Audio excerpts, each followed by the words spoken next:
ఓం శాంతి. June 24 తారీఖు 2024 ప్రాతఃమురళి. ఓం శాంతి. బాబ్దాదా మధువనము. ఈరోజు మధుర మహావాక్యాలు. బాబా చెప్తున్నారు, పవిత్రత అనే గుణాన్ని ధారణ చేసి డైరెక్టర్ యొక్క డైరెక్షన్లపై నడుస్తుంటే దైవీ రాజ్యంలోకి వస్తారు. ఉదయం క్లాస్లో వినిపించేందుకు జగదాంబ తల్లి యొక్క మధుర మహావాక్యాలు. ఓం శాంతి. ఈ ప్రపంచాన్ని నాటకమని కూడా అంటారు. డ్రామా అనండి, నాటకమనండి, ఆట అనండి, ఏదన్నా విషయమైతే ఒక్కటే. నాటకము అనే దాంట్లో ఒకటే కథ ఉంటుంది. అందులో ఎన్నో ఉపకథలను మధ్యలో చూపిస్తుంటారు. కానీ కథ అయితే ఒకటే ఉంటుంది.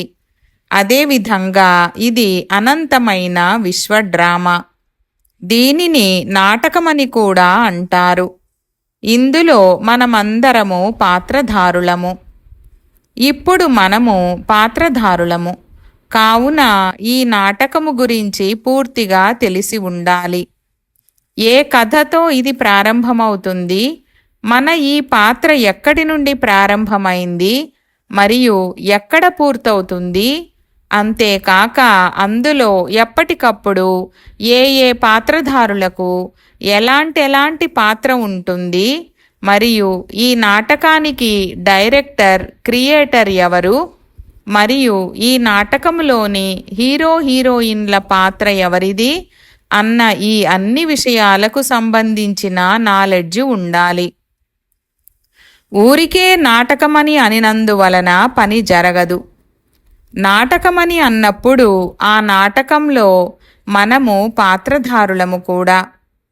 ఒకవేళ డ్రామాలోని పాత్రధారినెవరినైనా మనము ఈ డ్రామాలోని కథ ఏమిటి, ఇది ఎక్కడి నుండి మొదలవుతుంది, ఎక్కడ పూర్తవుతుందని అడిగితే అప్పుడు వారు ఏమో నాకు తెలియదని చెప్తే దానినేమంటారు? నేను పాత్రధారిని అని అంటారు. కానీ ఇతనికి ఈ మాత్రం కూడా తెలీదా అని అంటారు కదా. పాత్రధారికి అన్ని విషయాలను గురించి తెలిసి ఉండాలి కదా. నాటకం మొదలైందంటే దాని అంతిమము కూడా తప్పకుండా ఉంటుంది. మొదలైన తర్వాత అది అలా నడుస్తూనే ఉంటుంది అని కాదు. కనుక ఈ అన్ని విషయాలను గురించి అర్థం చేసుకోవాలి. ఈ అనంతమైన నాటకానికి రచయిత అయిన వారికి ఏ విధంగా ఈ నాటకము ప్రారంభమైంది, ఇందులో ముఖ్యమైన పాత్రధారులెవరు, మరియు అంతమంది పాత్రధారులలో హీరోయిన్ల పాత్ర ఎవరిది అన్న ఈ అన్ని విషయాలు తెలుసు. ఈ అన్ని విషయాలను తండ్రి అర్థం చేయిస్తున్నారు. ప్రతిరోజు క్లాస్కు వచ్చి వినేవారే ఈ అన్ని విషయాల నాలెడ్జ్ను అర్థం చేసుకుంటారు. దీని మొదటి డైరెక్టర్ మరియు క్రియేటర్ ఎవరు అన్నది వారికి తెలుసు. క్రియేటర్ అని సుప్రీం సోల్ని అంటారు. కానీ ఇందులో వారు కూడా పాత్రధారియే. వారి యాక్టింగ్ ఎటువంటిది? డైరెక్టర్ పాత్ర. వారు ఒకేసారి వచ్చి యాక్టర్గా అవుతారు. ఇప్పుడు డైరెక్టర్గా అయ్యి యాక్ట్ చేస్తున్నారు.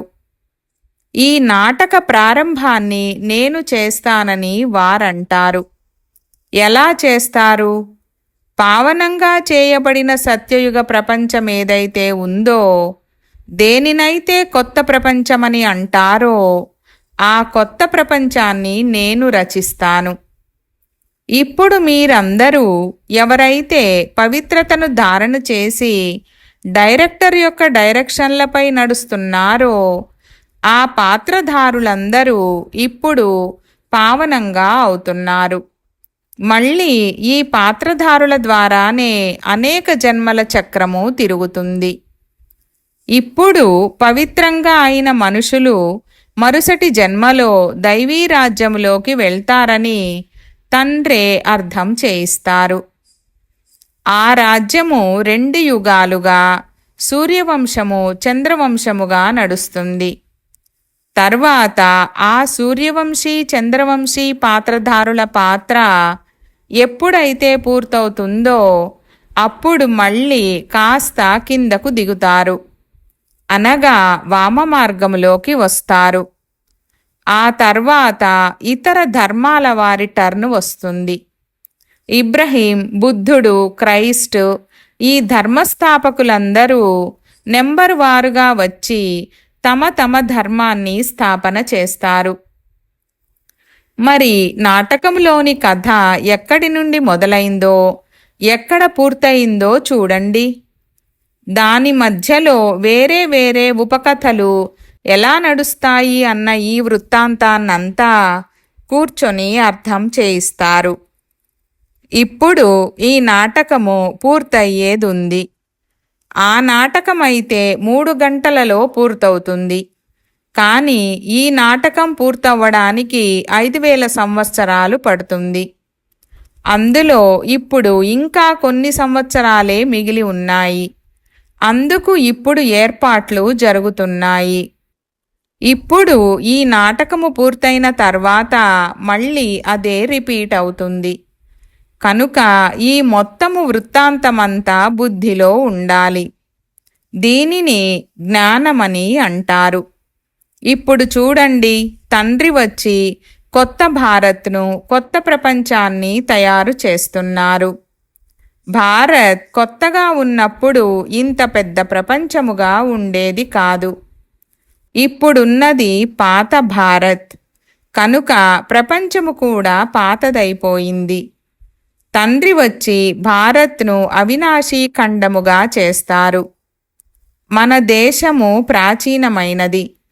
ఇప్పుడు దేశమని అంటారు. ఎందుకంటే ఇతర దేశాలలో ఇది కూడా ఒక ముక్కలాగా అయిపోయింది. కానీ వాస్తవానికి మొత్తం ప్రపంచంలో, మొత్తము భూమిపై ఒకే భారత్ రాజ్యము ఉండేది. దానినే ప్రాచీన భారత్ అని అంటారు. ఆ సమయంలోని భారత్కే బంగారు పిచ్చుక అన్న గాయనము ఉంది. మొత్తము భూమిపై కేవలం భారత్ యొక్క కంట్రోలే ఉండేది. ఒకే రాజ్యము, ఒకే ధర్మము ఉండేది. ఆ సమయంలో పూర్తి సుఖం ఉండేది. ఇప్పుడు ఆ సుఖము ఎక్కడ ఉంది? అందుకే తండ్రి అంటున్నారు, దీనిని వినాశనము చేసి మళ్ళీ ఒకే రాజ్యాన్ని, ఒకే ధర్మాన్ని మరియు ప్రాచీనమైన ఆ కొత్త భారత్ను, కొత్త ప్రపంచాన్ని తయారు చేస్తాను.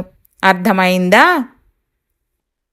ఈ ప్రపంచంలో ఎటువంటి దుఃఖము లేదు, ఎటువంటి రోగము లేదు, ఎప్పుడు ఎటువంటి అకాల మృత్యువులు లేవు. కనుక అటువంటి జీవితాన్ని పొందడానికి పురుషార్థము చెయ్యండి. అది ఊరికే ఏమైనా లభిస్తుందా? ఎంతో కొంత శ్రమించాలి. బీజాన్ని నాటితేనే పొందుతారు. నాటకపోతే ఎలా పొందుతారు? ఇది కర్మక్షేత్రము. ఈ క్షేత్రంలో కర్మల ద్వారా నాటాలి. మనము ఎటువంటి కర్మను నాటితే అటువంటి ఫలాన్ని పొందుతాము. తండ్రి కర్మలనే బీజాలను నాటడమును నేర్పిస్తున్నారు. ఏ విధంగానైతే వ్యవసాయాన్ని చెయ్యడము నేర్పిస్తారు కదా, ఎలా విత్తనాలు వెయ్యాలి, ఎలా వాటిని సంభాళించాలని ఆ ట్రైనింగును కూడా ఇస్తారు కదా. అలా తండ్రి వచ్చి మనకు కర్మల పొలంలో కర్మలను ఎలా నాటాలి అన్న ట్రైనింగ్ను ఇస్తున్నారు. అందులో వారు ఏం చెప్తున్నారంటే, మీ కర్మలను ఉన్నతంగా చేసుకోండి. మంచి బీజాలను వేసినట్లయితే ఫలాలు మంచిగా లభిస్తాయి. కర్మ మంచిగా ఉన్నప్పుడు మరి ఏది నాటితే దాని ఫలము కూడా మంచిగానే లభిస్తుంది. ఒకవేళ కర్మ అనే బీజములో శక్తి లేకపోతే చెడు కర్మను నాటితే ఎటువంటి ఫలము లభిస్తుంది? ఇప్పుడు అదే తింటున్నారు, అందుకే ఏడుస్తున్నారు. ఏదైతే తింటున్నారో దానికే ఏడుస్తున్నారు. దుఃఖము మరియు అశాంతి ఉన్నాయి. ఏదో ఒక రోగము మొదలైన విఘ్నాలు వస్తూనే ఉంటాయి. ఈ విషయాలన్నీ మనుషులను దుఃఖితులుగా చేస్తాయి కదా. అందుకే తండ్రి అంటారు, ఇప్పుడు మీ కర్మలను నేను ఉన్నతమైన క్వాలిటీ కలవాటిగా చేస్తాను. విత్తనాలు కూడా క్వాలిటీవే నాటుతారు కదా. అప్పుడు వాటి ఫలము కూడా మంచిగా వెలువడుతుంది. ఒకవేళ విత్తనము మంచి క్వాలిటీదిగా లేకపోతే మరి మంచి క్వాలిటీ గల ఫలము లభించదు. మన కర్మలు కూడా మంచి క్వాలిటీవిగా ఉండాలి కదా. అందుకే ఇప్పుడు తండ్రి మన కర్మలనే విత్తనాలను మంచి క్వాలిటీవిగా తయారు చేస్తున్నారు. అటువంటి శ్రేష్ట క్వాలిటీ గల విత్తనాలను నాటితే శ్రేష్టమైన ఫలాలు లభిస్తాయి. కనుక మీ కర్మలనే విత్తనాలు ఏవైతే ఉన్నాయో వాటిని మంచిగా తయారు చేసుకోండి మరియు మంచిగా నాటడాన్ని నేర్చుకోండి. కనుక ఈ అన్ని విషయాలను అర్థం చేసుకొని ఇప్పుడు మీ పురుషార్థము చెయ్యండి. అచ్చా, ఇప్పుడు 2 నిమిషాలు సైలెన్స్గా ఉండడం అంటే నేను ఆత్మను అని అనుకోవడము మొదట సైలెన్స్. ఆ తర్వాత మాటలలోకి వస్తారు. ఇప్పుడు తండ్రి అంటారు, సైలెన్స్ ప్రపంచంలోకి పదండి. సైలెన్స్, శాంతి అనేది మన స్వధర్మము. ఆ సైలెన్స్లోకి వెళ్లేందుకు ఏమంటారంటే ఈ దేహము మరియు దేహ సహితంగా దేహ సంబంధాలపై ఇప్పుడు మోహాన్ని వదలండి. వాటి నుండి డిటాచ్ అవ్వండి. సుప్రీం సోల్ సంతానమైన మీరు ఇప్పుడు నన్ను స్మృతి చేయండి మరియు నా ధామములోకి వచ్చేయండని బాబా అంటారు. కనుక ఇప్పుడు వెళ్ళే విషయముపై అటెన్షన్ పెట్టండి. ఇప్పుడు రావాలని ఆలోచించకండి. అంతమతి సోగతి. ఇప్పుడు ఎవరి పట్ల మోహము ఉండకూడదు. ఇప్పుడు శరీరముపై ఉన్న మోహాన్ని కూడా వదిలిపెట్టండి. అర్థమైందా? మీ ధారణను ఇలా తయారు చేసుకోవాలి. అచ్చా, ఇప్పుడు సైలెన్స్లో కూర్చోండి. నడుస్తూ తిరుగుతున్నప్పుడు కూడా సైలెన్స్, మాట్లాడుతున్నప్పుడు కూడా సైలెన్స్. మాట్లాడేటప్పుడు సైలెన్స్ ఎలా ఉంటుంది తెలుసా? మాట్లాడే సమయంలో మన బుద్ధి యోగాన్ని నేను ఆత్మను, మొదట పవిత్రమైన ఆత్మను మరియు సైలెన్సు ఆత్మను అన్న దానిపై పెట్టుకోవాలి. దీనిని గుర్తుపెట్టుకోండి. మాట్లాడే సమయంలో నేను ఆత్మను, ఈ శరీర ఇంద్రియాల ద్వారా మాట్లాడతాను అన్న ఈ జ్ఞానం ఉండాలి. ఈ అభ్యాసం ఉండాలి. మనము దీని ఆధారమును తీసుకొని మాట్లాడతాము అన్నట్లు ఉండాలి. ఉదాహరణకు ఇప్పుడు కళ్ళ ఆధారాన్ని తీసుకొని చూస్తాము. ఏ ఇంద్రియము యొక్క అవసరం ఉంటే దాని ఆధారాన్ని తీసుకొని పని చెయ్యండి. ఈ విధంగా వాటి ఆధారాన్ని తీసుకొని పని చేసినట్లయితే చాలా సంతోషం ఉంటుంది. అప్పుడు ఎటువంటి చెడు పని జరగదు. అచ్చా, బాబ్దాదా మరియు మమ్మా యొక్క ఇటువంటి మధురాతి మధురమైన చాలా మంచి సదా సైలెన్స్ యొక్క అనుభూతిని చేసే పిల్లలకు ప్రియ స్మృతులు మరియు గుడ్ మార్నింగ్. అచ్చా, సందేశీ తనువు ద్వారా ఆల్మైటీ తండ్రి ఉచ్చరించిన మహావాక్యాలు మాతేశ్వరి గారి గురించి. 1. ఓ శిరోమణి రాధే బేటీ, నువ్వు ప్రతిరోజు నా సమానంగా దివ్య కార్యములో తత్పరమై ఉన్నావు. అనగా వైష్ణవ శుద్ధ స్వరూపిణివి, శుద్ధమైన సేవ చేస్తావు. అందుకే నీవు సాక్షాత్తు నా స్వరూపానివి. ఏ పిల్లలైతే తమ తండ్రి అడుగుజాడలలో నడవరో అటువంటి వారికి నేను పూర్తిగా దూరంగా ఉన్నాను. ఎందుకంటే సంతానము అంటే తప్పకుండా తండ్రి సమానంగా ఉండాలి. ఈ నియమము ఇప్పుడు స్థాపన అవుతుంది. ఇది సత్యత్రేతాయుగాల వరకు నడుస్తుంది. అక్కడ తండ్రి ఎలా ఉంటారో కొడుకు అలానే ఉంటారు. కానీ ద్వాపర కలియుగాలలో తండ్రి ఎలా ఉంటారో సంతానము అలా ఉండరు. ఇప్పుడు పిల్లలు తండ్రి సమానంగా అయ్యేందుకు కష్టపడవలసి ఉంటుంది. కానీ అక్కడ న్యాచురల్గానే తండ్రి వలె సంతానము ఉండే నియమము ఉంటుంది. ఈ అనాది నియమాన్ని ఈ సంగమ సమయంలో ఈశ్వరుడైన తండ్రి ప్రత్యక్షమై స్థాపన చేస్తారు. 2వ పాయింట్, మధురమైన తోటమాలి యొక్క మధురమైన తీయని దివ్య పురుషార్థి భేటీ. ఇప్పుడు నీవు ఎంతో రమణీకంగా మధురంగా తయారవ్వాలి మరియు తయారు చేయాలి. ఇప్పుడు విశ్వరాజ్యం యొక్క తాళం చెవిని క్షణంలో ప్రాప్తి చేసుకోవడము మరియు చేయించడము నీ చేతిలోనే ఉంది. చూడు, ఏ ఆల్మైటీ అయితే ప్రతి జీవికి ప్రాణికి యజమానిగా ఉన్నారో వారెప్పుడైతే ప్రాక్టికల్గా ఈ కర్మక్షేత్రంలోకి వచ్చారో అప్పుడు సృష్టి మొత్తం హ్యాపీ హౌస్గా అవుతుంది. ఈ సమయంలో ఆ జీవప్రాణుల యజమానే అవ్యక్త రీతిలో సృష్టిని నడిపిస్తున్నారు. కానీ ఎప్పుడైతే వారు ప్రత్యక్ష రూపంలో దేహధారిగా అయ్యి యజమానత్వముతో కురుక్షేత్రము పైకి వస్తారో అప్పుడు సత్యత్రేతాయుగ సమయంలో సమస్త జీవకోటి సంతోషంగా ఉంటారు.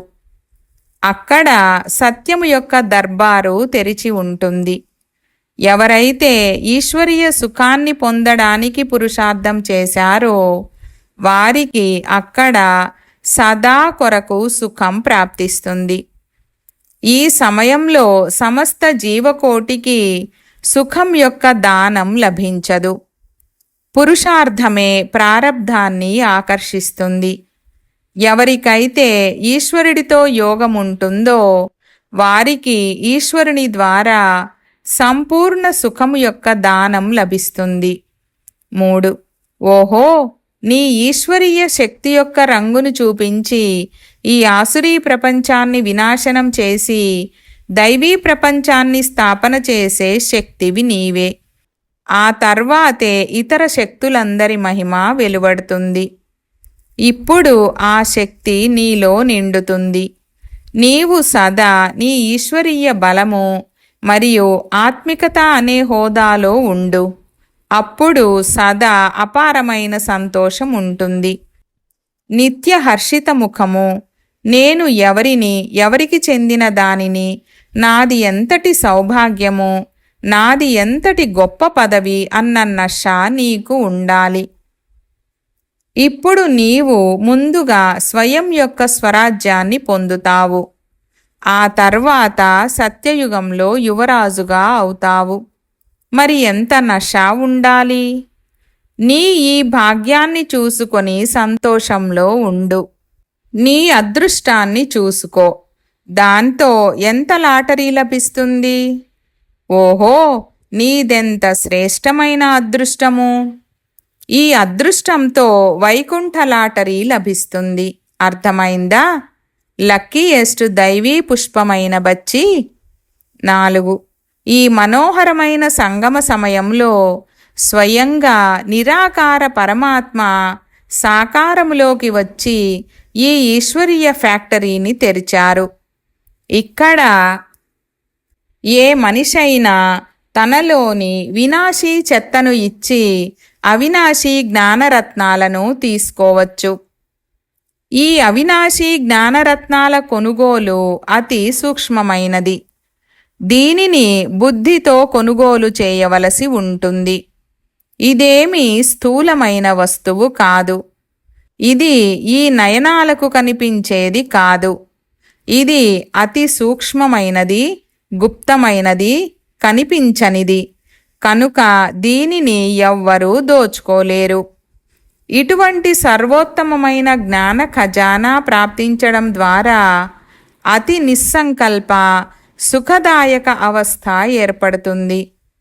ఎవరైనా సరే ఈ అవినాశీ జ్ఞానరత్నాల కొనుగోలును చేయనంత వరకు నిశ్చింతగా, చింతాముక్తులుగా, నిస్సంకల్పంగా ఉండలేరు. అందుకే ఈ అవినాశీ జ్ఞానరత్నాల సంపాదనను చేసుకొని దీనిని మీ బుద్ధి అనే సూక్ష్మ లాకరులో ధారణ చేసి నిత్యము నిశ్చింతగా ఉండాలి. వినాశీ ధనములోనైతే దుఃఖము ఇమిడి ఉంది, మరియు అవినాశీ జ్ఞానధనములో సుఖము ఇమిడి ఉంది. 5.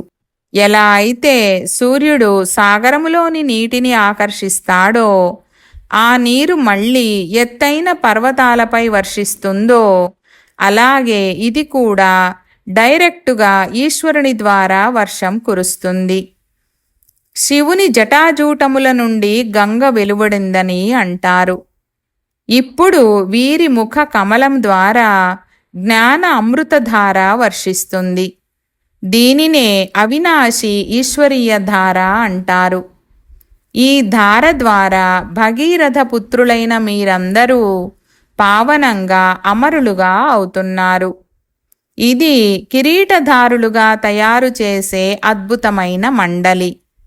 ఇక్కడకు వచ్చే ప్రతి నరుడు, నారి కిరీటధారులుగా అవుతారు.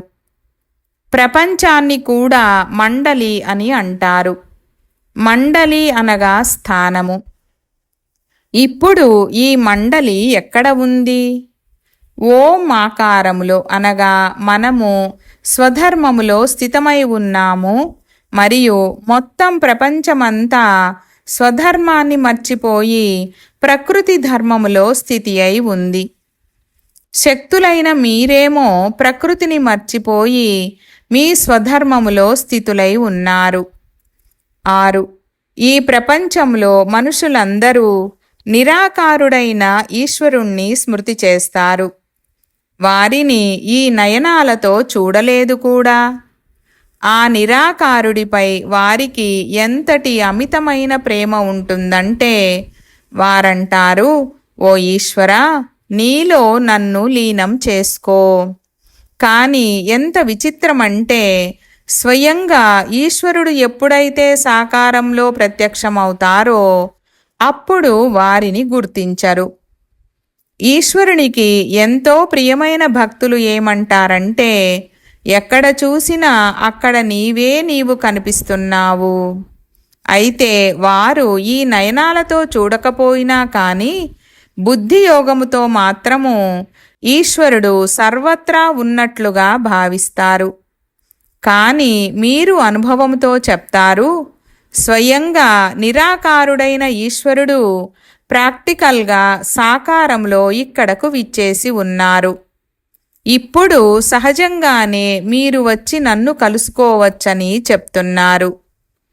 కానీ నా పిల్లల్లో కూడా ఎంతోమంది సాకారములో తండ్రి అయిన ప్రభువును గుర్తించడం లేదు. వారికి నిరాకారుడు అతి మధురంగా అనిపిస్తారు. కానీ ఆ నిరాకారుణ్ణే ఇప్పుడు సాకారంలో ప్రత్యక్షంగా ఉన్నప్పుడు వారిని గుర్తిస్తే ఎంత ప్రాప్తిని పొందవచ్చు? ఎందుకంటే ప్రాప్తి అయితే ఎంతైనా సాకారుని ద్వారానే జరుగుతుంది. ఇకపోతే ఎవరైతే ఈశ్వరుణ్ణి దూరంగా నిరాకారునిగా భావిస్తారో మరియు అలా చూస్తారో వారికి ఎటువంటి ప్రాప్తి లభించదు. వారు భక్తులుగానే ఉంటారు. వారిలో జ్ఞానము ఏమీ లేదు. ఇప్పుడు సాకార ప్రభు తండ్రిని తెలుసుకున్న జ్ఞానీ పిల్లలు సర్వదైవీ గుణాల సుగంధముతో నిండి ఉన్న మధురమైన పుష్పాలు తమ తండ్రి అయిన ప్రభువుపై తమ జీవితాన్నే సమర్పించేస్తారు. దీని వలన వారికి జన్మ జన్మాంతరాలు సంపూర్ణ దైవీ దివ్య శోభితమైన తనువు లభిస్తుంది. 7. స్వయాన్ని తెలుసుకోవడం ద్వారానే మీకు రైట్, రాంగ్, సత్య అసత్యముల పరిశీలన వచ్చింది. ఈ ఈశ్వరీయ జ్ఞానముతో వాక్కు సత్యంగా ఉంటుంది. దీని వలన ఎవరి సాంగత్య దోషము ఉండదు. ఎవరైతే స్వయం అజ్ఞానానికి వశమై ఉంటారో వారిపై సాంగత్య దోషము యొక్క నీడ పడుతుంది. ఈ కాలం సత్యము యొక్క కాలం కాదు. అందుకే ఎవరైనా మాట ఇస్తే ఆ మాటను నమ్మకుండా వారితో రాతపూర్వకంగా రాయించుకుంటారు. మనుషుల మాట అసత్యంగా ఉంటుంది.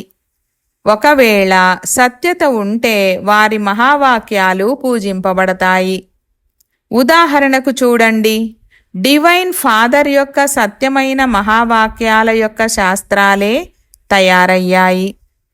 వాటికి గాయనము మరియు పూజ జరుగుతుంది. వారి సత్యమైన మహావాక్యాలను ధారణ చేయడం ద్వారా ఈశ్వరీయ క్వాలిటీ వస్తుంది. అంతేకాదు, కొందరైతే చదువుతూ శ్రీకృష్ణుడు మరియు బ్రహ్మ యొక్క సాక్షాత్కారాలను కూడా పొందుతారు. ఓహో, పవిత్ర హృదయ కమలము, పవిత్ర హస్త కమలము, పవిత్ర నయన కమలమైన బేటీ రాధే, నీ పూర్తి శరీరము మారిపోయి కమల పుష్ప సమానంగా కోమల కాంచనంగా తయారైంది. కానీ ముందుగా ఎప్పుడైతే ఆత్మ కాంచనంగా తయారవుతుందో అప్పుడు పూర్తి తనువు కాంచనంగా పవిత్రంగా అవుతుంది. ఆ పవిత్రమైన కోమల తనువులోనే అతి ఆకర్షణ నిండి ఉంటుంది.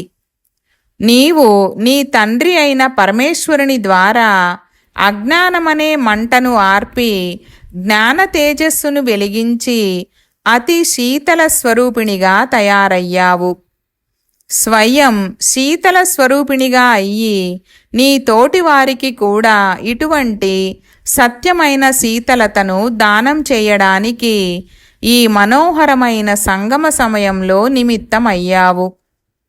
నీ జడ చిత్రాల ద్వారా కూడా పూర్తి ప్రపంచానికి శీతలత మరియు శాంతి దానం లభిస్తూ ఉంటుంది. ఇప్పుడు నీవు మొత్తం సృష్టికి విముక్తిని ఇచ్చి అంతిమములో నీ దివ్య తేజస్సును చూపించి కొత్త వైకుంఠంలోకి స్వర్ణిమ పూల తోటలోకి వెళ్ళి విశ్రాంతి తీసుకుంటావు. అచ్చా, వరదానము. బాబా అన్న పదము రూపీ తాళం చెవి ద్వారా సర్వ ఖజానాలను ప్రాప్తి చేసుకునే భాగ్యవాన్ ఆత్మ భవ. వివరణ: జ్ఞానము యొక్క విస్తారమును వేరే ఏమీ తెలుసుకోలేకపోయినా లేక వినిపించలేకపోయినా కానీ బాబా అన్న ఒక్క మాటను హృదయపూర్వకంగా స్వీకరించి హృదయపూర్వకంగా ఇతరులకు వినిపించినట్లయితే విశేష ఆత్మగా అయినట్లే. ప్రపంచము ముందు మహాన్ ఆత్మస్వరూపములో గాయన యోగ్యముగా అయినట్లే.